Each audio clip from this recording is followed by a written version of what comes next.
Hey, I'm Jeff Reber with ERA Heaven Realty. Wanted to talk today about how real estate agents get paid.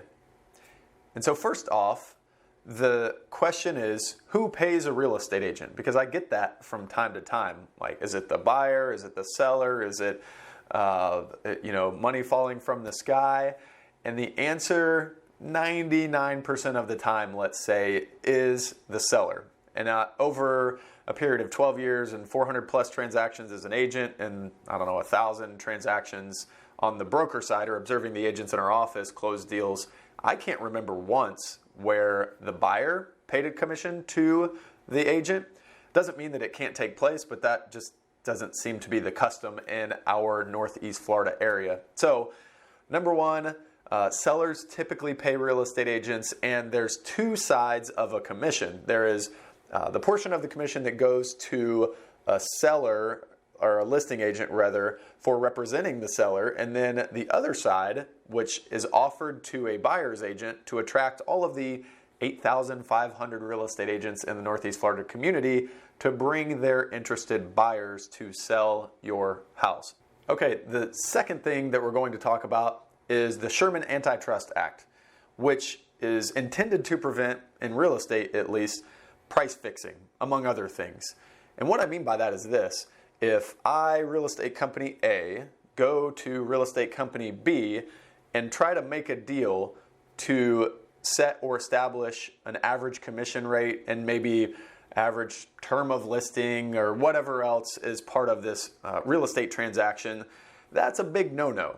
So if you ask a real estate agent what the average commission is, and they get a little bit finicky about answering that question, there's a reason. Because there is no such thing as an average commission.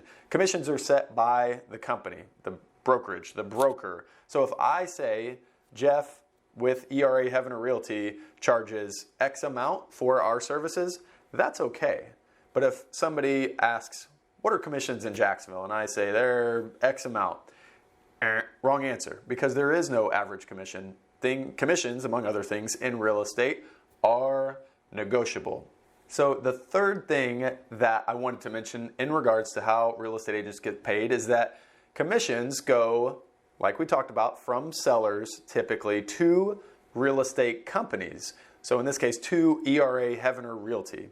The real estate agent does not get paid directly by the seller. The only real estate companies can legally receive compensation for brokerage services. And then the agent gets paid as a split with their brokerage. And again, back to the Sherman Antitrust Act, this idea of splits and what the average is something else that is negotiable, and it's not fixed or set. So different companies have different splits. Different agents within the same company may have different splits. For our fourth and final point, not all real estate agents are created equal. Just like not all doctors, not all lawyers, not all pilots. Pick your industry. There are individuals in that industry who are more well paid than others. And so it's this idea of cost versus value.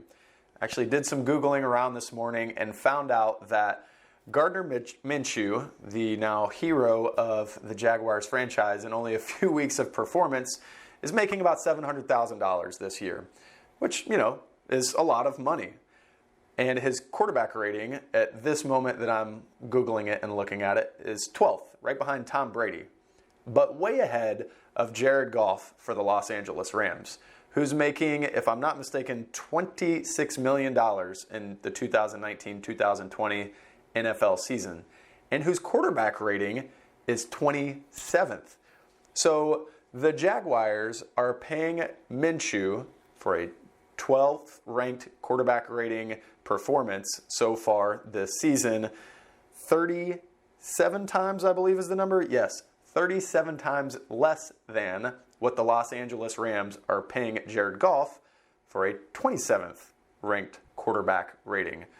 All of that to say this: there's a difference between what you pay and the value you receive.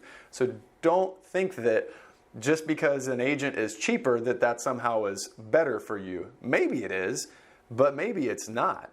Do your homework. Look to that agent's historic performance and experience. Look at the average number of sales or houses that they sell per year. Look at what they're selling them for compared to what the listing price is, how many days on the market they sit for compared to the rest of that neighborhood or area. There's research that can be done to make sure you, the client, are getting the best deal for the money that you're investing in that relationship. So I hope that's helpful.